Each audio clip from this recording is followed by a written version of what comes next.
I never thought a Tuesday could ruin my life. IT started normal. Coffee. Emails. The usual mess of a workday. My family was 3 states away visiting my sister. The house? Empty. Quiet. Perfect time to finally get someone in to deep clean the place. That's when I hired Dolores, sweet woman. Late 50s. Hands that looked like they'd scrubbed 1,000 floors. She had this nervous laugh that made you want to hug her and tell her everything would be okay. I handed her the keys that morning. Showed her around. Take your time, I said. No one's home. Just lock up when you're done, she smiled. Nodded. That nervous laugh again. 2 hours later, I'm in a meeting when my phone starts buzzing. Dolores, I almost ignored it. But something in my gut twisted. I excused myself and stepped into the hallway. Hello? Silence. Then breathing. Fast. Shallow. Ma'am. Her voice was barely there. Like she was trying not to be heard. Dolores? You okay? Is someone else supposed to be in the house? My heart stopped. What do you mean? No. It's just you. Why? Her breath hitched. There's a woman upstairs. The air left my lungs. What? I saw her. By the attic door. White dress. She was just standing there. Watching me. My hands went cold. Dolores, get out. Get out right now. I'm locked in the bathroom. I heard her walk past. She didn't knock. She just stood there. I was already running. Keys in hand. Meeting forgotten. My coworker shouted something behind me, but I didn't care. Stay on the phone with me. Don't open that door. The drive home felt like drowning. Every red light lasted a year. Dolores kept whispering updates. Footsteps in the hall. A door closing somewhere upstairs. The kind of silence that screams. When I pulled into the driveway, the house looked normal. No broken windows. No cars. Nothing. But Dolores was outside. Shaking.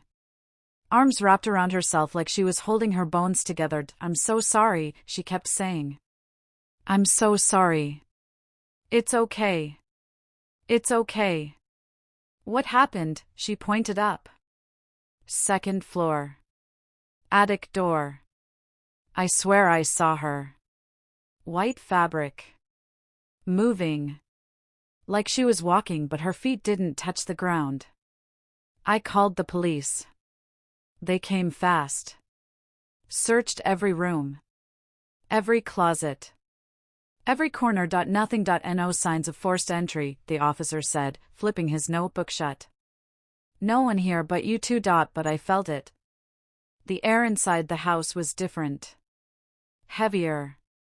Like something had been disturbed and settled back into place. Wrong. Dolores left. Said she couldn't come back. I didn't blame her. That night, I walked through every room. Checked every lock. Turned on every light. When I passed the hallway upstairs, I stopped. The attic door was open. Just an inch. Enough to see darkness beyond. I shut it. Hard. Locked it. Old houses do this, right? Hinges loosen. Doors drift. Physics, but when I stood there in the silence, I felt it. Someone was listening. And the worst part? I didn't know if they'd just arrived, or if they'd been there all along. The next morning, I woke up pretending yesterday didn't happen. Gideon was already at the table. Coffee in one hand. Newspaper in the other. Normal. Safe. So, he said without looking up. Your cleaning lady saw a ghost? I poured myself coffee. Hands steady. Voice steadier. She saw something. He laughed. Not mean. Just dismissive. Drafts and Shadows, B.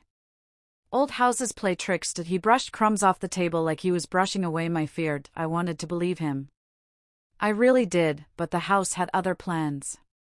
That evening, I was folding laundry when I saw it. A faint glow coming from upstairs. Thin. Pale. Like someone left a nightlight on, but we don't have nightlights upstairs.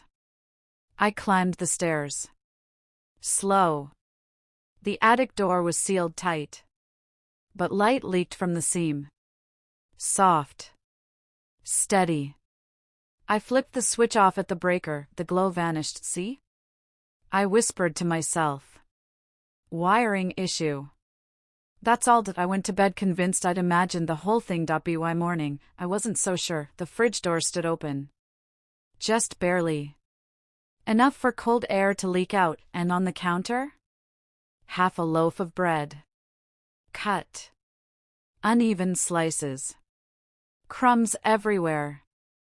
I froze. Gideon? He walked in, laptop under his arm. Glanced at the bread. You sleepwalk or something? I didn't do this. Maybe you did it last night and forgot. His tone was casual. Easy. But his eyes? They weren't, they were watching me. Careful.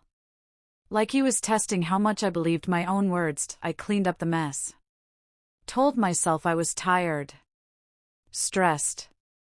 Maybe I did cut the bread and forgot. But then I smelled it. Smoke, sweet, old. Tobacco. It clung to the air near the staircase. Heavy. Deliberate. Gideon doesn't smoke. Never has. I stood there breathing it in, and my skin went cold. That's when my phone buzzed. Dolores, please tell me you found out who was upstairs. I keep thinking about her face. Dolores saw her face. I stared at the message. My fingers hovered over the keyboard. What was I supposed to say? That I still had no answers? That the house was doing things I couldn't explain? I didn't reply that night. I couldn't sleep. Gideon snored beside me. Peaceful. Unbothered. But I lay there listening. The house groaned. Timbers shifted. Normal sounds. Old house sounds. Then, just before dawn, it happened. 3 soft creaks. Directly above me. Footsteps, slow, deliberate. Like someone pacing. Then nothing. I held my breath. Waited. My heart hammered so loud I thought it would wake Gideon. The silence pressed down. Heavy. Alive. I whispered into the dark. Barely audible. If someone's there, please. Just tell me. No answer, but somewhere above me, I swear I heard breathing, not mine. Not Gideon's. Someone else's. And they were listening. Days passed, the noises didn't stop. They came and went like breathing. Like the house had lungs. I started noticing the small things. A spoon on the counter I didn't leave there. A mug half filled with water. Cold. Like someone drank from it and walked away mid-sip. I'd stand there staring at these objects, trying to remember if I'd done it myself, but I hadn't. Then one afternoon, I was dusting the study. Gideon's manuscripts were stacked everywhere. His work in progress, he called it. Pages and pages of words that never seemed to finish. That's when I saw it. A small notebook. Tucked behind the stack. Hidden. I pulled it out. The cover was worn. No title. Just blank leather. I opened it. The handwriting stopped me cold. It wasn't Gideon's. His writing was tight. Rushed. This was elegant. Deliberate. Every letter formed with care. One line stood out. A story stolen is a life rewritten. I read it again. And again. My chest tightened. I carried the notebook downstairs. Gideon was at the kitchen table. Laptop open. Coffee going cold beside him. Did you write this? He glanced up. Barely. Write what? I held up the notebook. He squinted. Shrugged. Probably something I jotted down years ago. Why? This isn't your handwriting. Sure it is. He went back to typing. But it wasn't. I knew his handwriting. I'd seen it 1,000 times on birthday cards, grocery lists, passive-aggressive sticky notes. This was different, and something about it felt familiar. Like I'd seen it before but couldn't place where. That evening, I made a decision. I locked the attic door. Used the deadbolt this time. The one that needed a key. I pocketed the key. Kept it with me. 2 hours later, I walked past the hallway. The attic door was open, wide open. I stood there staring.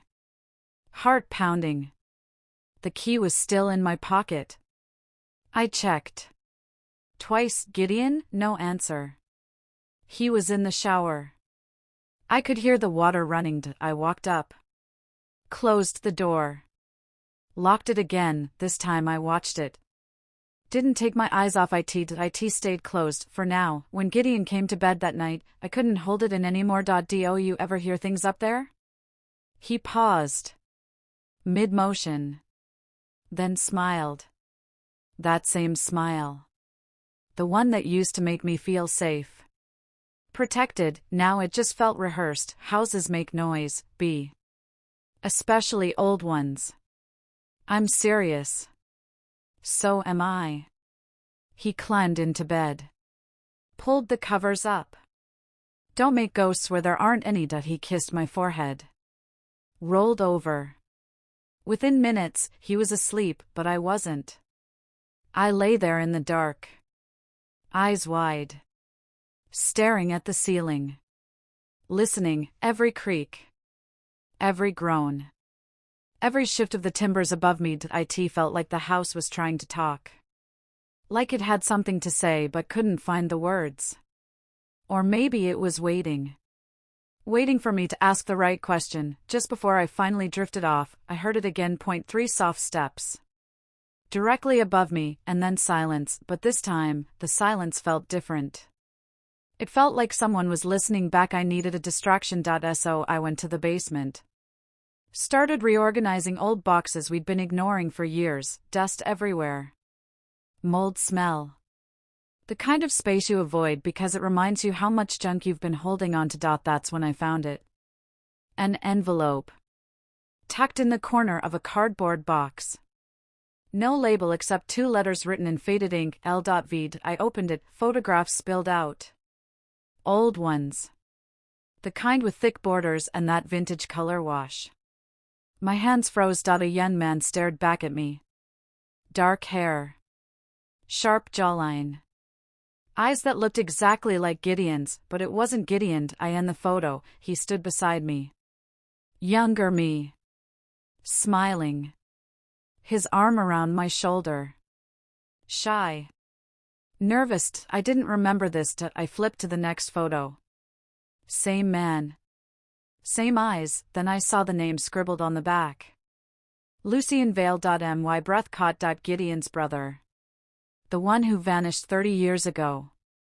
The one the family never talked about. Whispers at holidays. Vague comments about him chasing dreams and running off to write novels no one would publish. He disappeared. Just gone, and here he was. In a photo. With me. I kept flipping. More pictures. Lucien at a desk. Lucien holding a coffee mug. Lucien laughing at something off camera. Then one made my blood go cold. Lucien standing by a window. Attic window. The light behind him. The angle unmistakable. Our attic window. I grabbed the photo and ran upstairs. Hands shaking. Heart pounding. I held it up. Compared the angle.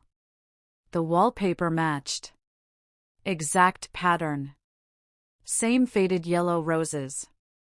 Same crack in the corner. A chill crawled up my spine. Lucien had been here. In this house. In that attic. When Gideon came home, I was waiting. Why do we have photos of Lucy in here? He stopped. Mid-step. Keys still in his hand. Where did you find that? In a box, downstairs. His face changed.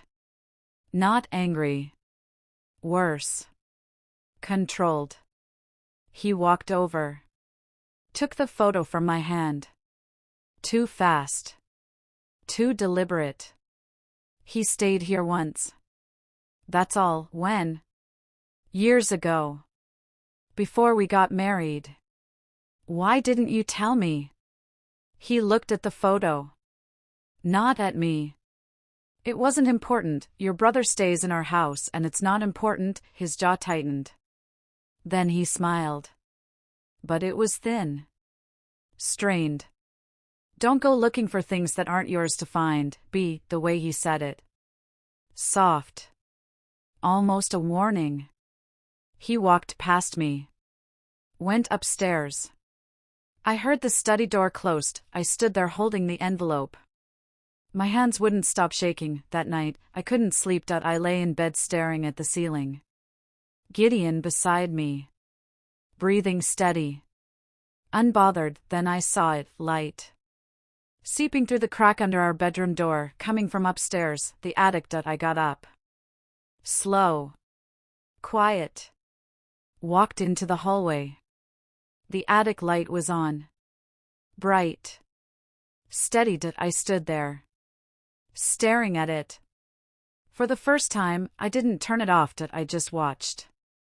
And somewhere above me, I felt it again. Someone was there, and they wanted me to know that I couldn't ignore it anymore. The attic hummed. Faint. Constant. Like something alive was breathing up there. Dust motes fell through cracks in the ceiling. Slow. Deliberate. Like ash from a fire that never went out. Every time the air shifted above me, I felt it.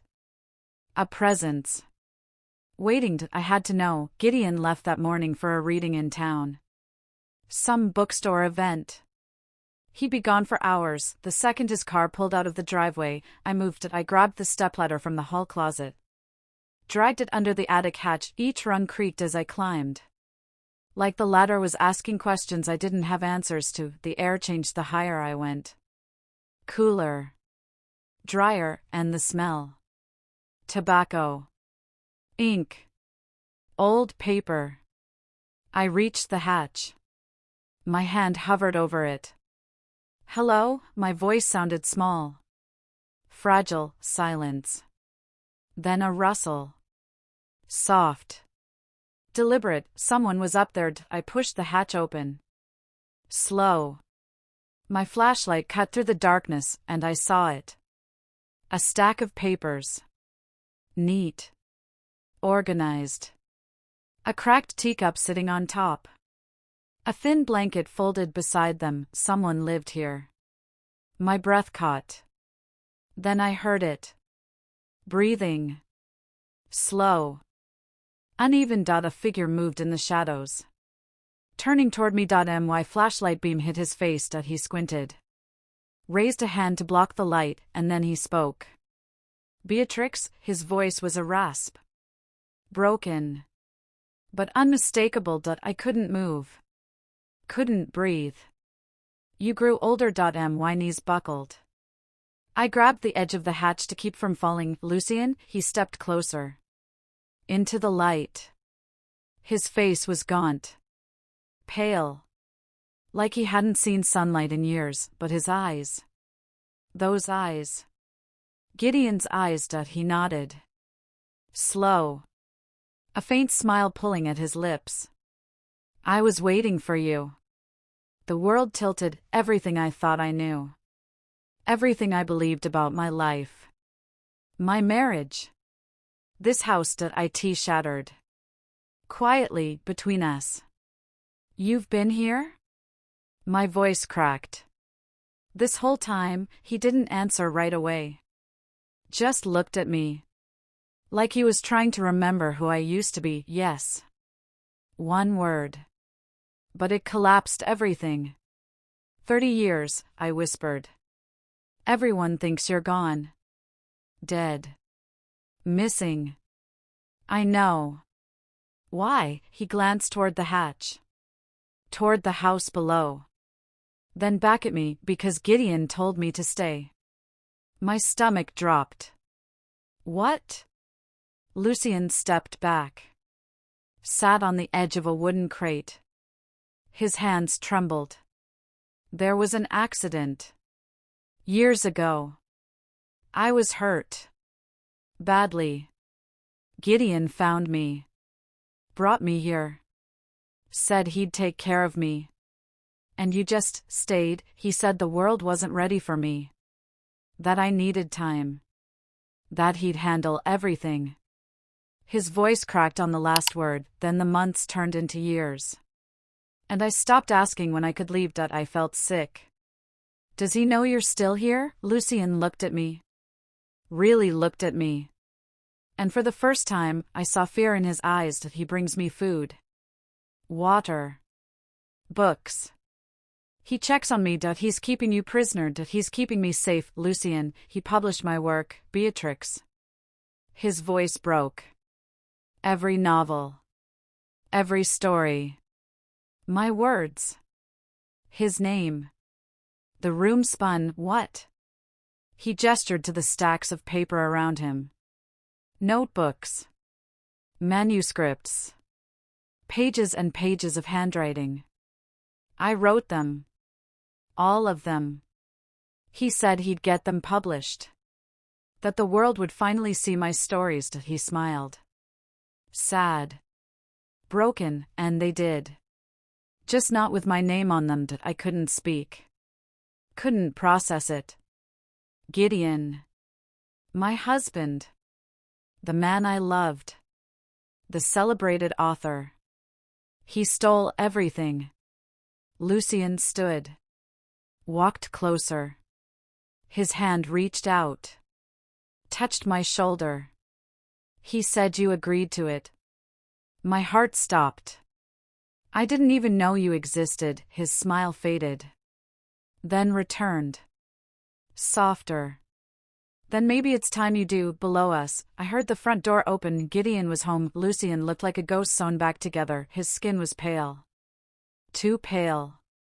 Like he'd been living in shadows so long his body forgot what sunlight was. His hands trembled when he reached for a dented flask. Offered it to me. Water, he said. It's cleaned. I didn't take it. I couldn't move. How long? My voice barely worked. He sat back down. Slow. Like his bones hurt. 30 years. Give or take. 30 years. He told me the story in pieces. Slow. Painful. There was an accident. A car crash. He'd been driving to a publisher meeting. Someone ran a red light. Gideon found him. Brought him here. Said he'd take care of him until things settled. He said I was too hurt to be seen. That people would ask questions. That I needed time. So you stayed. I didn't have a choice at first.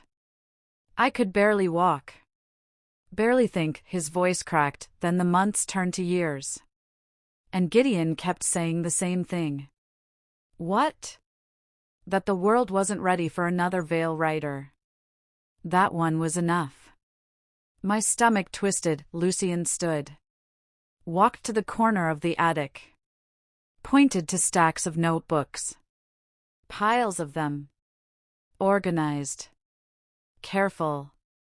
Come here. I climbed fully into the attic.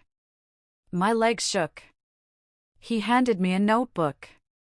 The pages were filled. Cover to cover. Handwriting I recognized now, the same handwriting from the notebook I found in Gideon's study. I kept writing, Lucien said.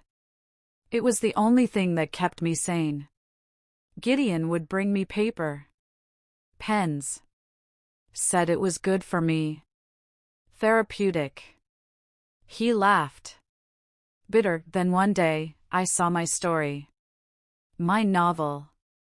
In a bookstore window. He picked up another notebook. Flipped through it. Gideon's name on the cover. My words inside, I felt sick. He published them, Lucian whispered. Every single one. My name gone. Erased, the attic swam around me. The walls felt closer. Tighter, how many? 7 novels. Dozens of short stories. Essays. All mine. I thought of Gideon's office. The awards on the wall. The interviews. The book tours, all stolen. He said you agreed, Lucian added softly. My heart cracked. What? He told me you knew. That you thought it was better this way. That I was too fragile. Too unstable. Tears burned my eyes. I didn't even know you existed, Lucian looked at me. Really looked. And for the first time, I saw hope flicker in his face. Then maybe it's time you do. Below us, gravel crunched. A car door slammed. Gideon was home. Lucian's face went white. He grabbed my hand. Tight. Don't tell him yet. Please.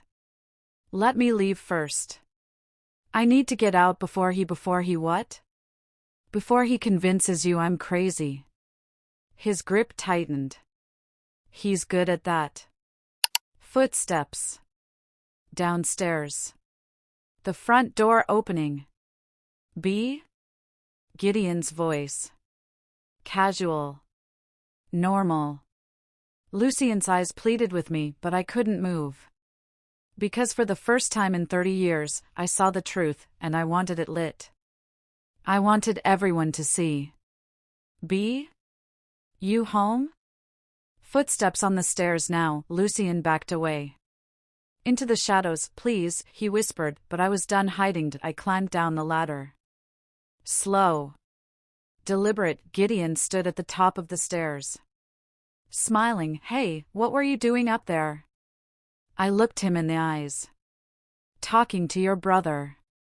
His smile froze, then fell. And in that moment, I saw it, fear. When Gideon entered, the house felt heavier. His footsteps weren't just footsteps. They carried weight. Authority. Like he owned every inch of air in this place. Where have you been? He didn't answer right away. Just looked at me. Then his eyes drifted up. Toward the attic. You've been exploring. Not a question. A statement. I met your brother. I waited for shock. Panic. Something. He didn't flinch. He's ill. He needed quiet. My hands clenched into fists. He's imprisoned. Gideon's jaw tightened. That was the only crack in his mask. He wanted it that way. He couldn't handle the world. Too fragile.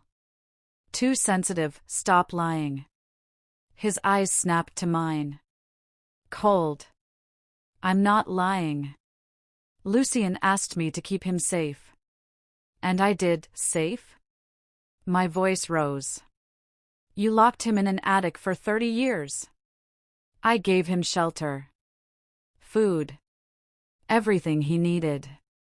Except freedom, silence. Then I said it.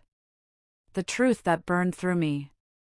He wrote every book you ever signed your name to. The air between us changed. Heavy. Electric.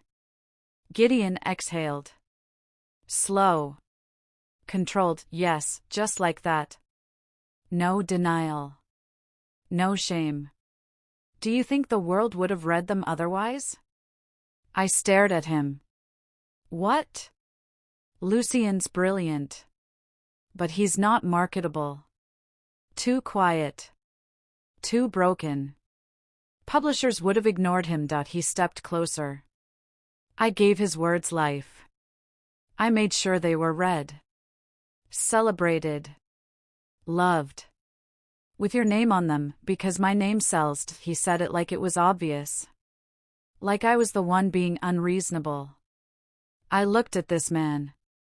Really looked at him, the man who once saved me from small heartbreaks. Who held me when I cried? Who made me feel safe? But he'd created a grander heartbreak. One that swallowed an entire life. That he trusted you. Gideon's face softened. Just barely, and so did you. The words hit like a slap. For a heartbeat, I thought he'd break. Crack open.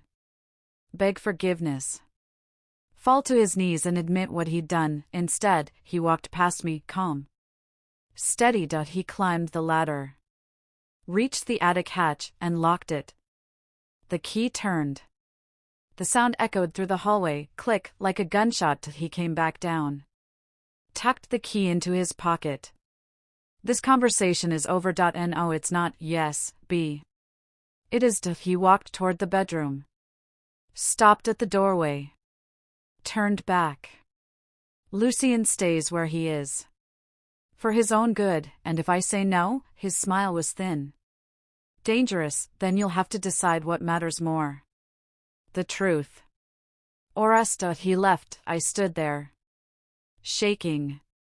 Furious, but I wasn't helpless. I reached into my pocket. Felt the cold metal, the duplicate key, the one he didn't know I made. I'd been watching him for weeks. Saw how he handled the attic. How he always locked it. Always kept the key close. So I made a copy. Just in case. I never thought I'd need it, but now I had leverage. I climbed the ladder. Quiet. Slow. Unlocked the hatch. Lucien was sitting in the corner. Head in his hands. He looked up. Saw me. You told him. I had to. He nodded. Tired. Resigned. What happens now? I crouched beside him. Took his hand. Now? We get you out. Dawn came quiet. I didn't sleep. Couldn't. The moment the first light broke through the bedroom window, I moved. Gideon was still asleep. Face peaceful. Like he hadn't destroyed a life yesterday. I slipped out of bed. Grabbed the duplicate key from my drawer and climbed the ladder. The attic hatch opened without a sound. Lucien sat by the window. Sunlight poured through the glass. It caught his hair. Made him look almost holy, like an angel waiting for permission to leave. I can't stay, he said without turning around. You don't have to. He stood. Slow. Like his body wasn't sure it remembered how. He walked over to a stack of papers. Picked them up. They were bound with twine. Neat. Organized. If anything happens, his voice cracked.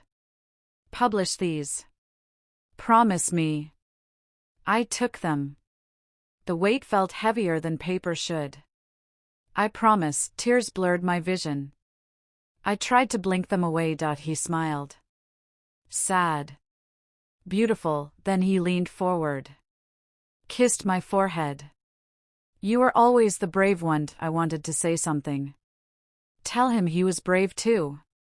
That surviving this long took more strength than I'd ever have, but the words stuck in my throat. He moved toward the window. Opened it. The morning air rushed in.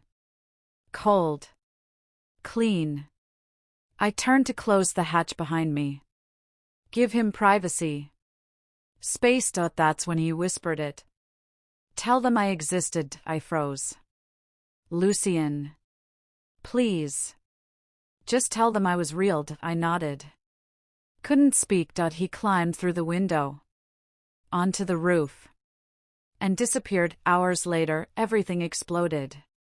A neighbor called the police. Said they heard shouting. Screaming. Thought someone was being hurt. By the time the officers arrived, I was standing in the driveway. Calm. Composed. Gideon was inside. Pacing. Furious. The police asked questions. I answered every single one. There's a man who's been living in our attic for 30 years. My husband kept him there. Against his will. Gideon's face went white. That's insane. She's lying. Check the attic, I said. They did. The attic window stood wide open. Breeze blowing through. On the floor, they found notebooks, manuscripts, evidence of someone living there, and one page. Placed carefully in the center, the last page of a manuscript, it read. To Beatrix, who will finally tell the truth. The officer held it up. Looked at Gideon. Sir, we need you to come with us. Gideon turned to me. Eyes blazing. You ruined everything. No, I said. You did. He screamed. Called me a liar. A traitor. Said I betrayed him. Destroyed our life, but I didn't flinch. Because the truth had already escaped into the light, just like Lucien. They led Gideon out in handcuffs. He fought. Yelled. Accused me of conspiracy. Of insanity. But it didn't matter. The neighbor saw Lucien climbing down from the roof. Described him perfectly. The notebooks matched the handwriting in Gideon's published books. The evidence was everywhere. And Lucien? He was gone, free. Stood in the driveway long after the police cars left. Holding the stack of pages he'd given me, his final words to the world. And I knew exactly what I had to do. The investigation moved fast. DNA from the attic matched records. Handwriting analysis confirmed everything.